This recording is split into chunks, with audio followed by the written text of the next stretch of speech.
Lockdown का मंजर तो पूरे देश को याद होगा। सन 2020 में कोरोना की लहर ने पूरे देश के अंदर लोगों में भय की स्थिति पैदा कर दी थी, लेकिन इस बार फिर से कोरोना के बढ़ते मामले सरकार को और भी ज़्यादा क्यों हैरान और परेशान कर रहे हैं। इस मामले में एक बार फिर क्यों राजनीति तेज हो चली है। अखिलेश यादव ने कोरोना और कोरोना वैक्सीन को लेकर अब कौन सा बड़ा बयान दिया है। अखिलेश यादव ने सरकार की कथनी और करनी पर क्यों प्रश्न चिन्ह लगाए हैं और कोरोना के टीके को लेकर क्यों सवाल खड़े किए हैं। ये कुछ ऐसे सवाल है जिनका जवाब अपनी आज की इस रिपोर्ट में हम आपको दिखाएंगे भी और बताएंगे भी। दरअसल देश में कोरोना के मरीज फिर से बढ़ने लगे हैं। समाजवादी पार्टी के अध्यक्ष अखिलेश यादव ने सरकार को कोविड-19 के बढ़ते मामलों के प्रति आगाह किया है। उन्होंने पिछली लहर की लापरवाहियां न दोहराने की चेतावनी दी और टीकाकरण की प्रभावशीलता पर भी सवाल उठाए हैं। अखिलेश ने कहा कि सरकार को स्वास्थ्य तंत्र का सदुपयोग करना चाहिए और जनता में भय नहीं फैलने देना चाहिए।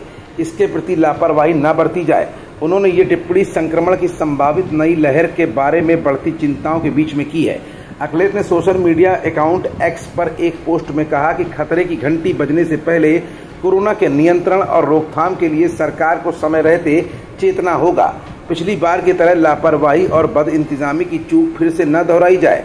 भाजपा की चूक अक्सर लोगों के लिए जानलेवा साबित होती है। अखिलेश ने कोविड महामारी की पिछली लहर के दौरान लगवाई कोविड-19 टीके की प्रभावशीलता पर भी संदेह जताते हुए कहा है कि अब तो कोरोना का वो टीका भी नाकाम साबित हो चुका है जिसके सर्टिफिकेट्स बढ़ चढ़कर बांटे गए थे। इसीलिए इस बार सजगता की और भी ज्यादा जरूरत है।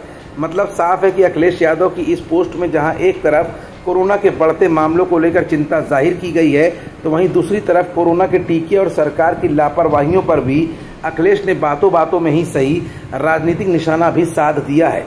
दरअसल इस समय अखिलेश एक के बाद एक रैपिड फायर कर सरकार को घेरने की पूरी कोशिश कर रहे हैं। इससे पहले भी डीएनए जैसे बयान को देकर अखिलेश ने स्वास्थ्य मंत्री और यूपी के डिप्टी सीएम ब्रजेश पाठक पर सीधा निशाना साधा था। ठीक उसी तरह इस बार भी कोरोना के बढ़ते मामलों को देखकर अखिलेश ने इस पूरे मामले को अब राजनीतिक मुद्दा बना दिया है। अखिलेश के मुताबिक अखिलेश के इस पोस्ट में जनता को जागरूकता का संदेश भी है, तो कहीं न कहीं पहली कोरोना लहर में बनाए गए टीकों पर सवाल उठाकर अखिलेश ने सरकार को सीधे तौर पर निशाने पर लेने के साथ साथ इस पूरे मुद्दे को राजनीतिक प्रकरण से जोड़ते हुए सरकार की घेराबंदी भी शुरू कर दी है। अखिलेश के इस बयान पर फिलहाल भाजपा अभी मौन है। आने वाले समय में भाजपा का क्या जवाब अखिलेश को लेकर होगा, ये समय की गर्त में है। खबरों से जुड़े रहने के लिए सब्सक्राइब करें हमारा चैनल इंडिया जंक्शन।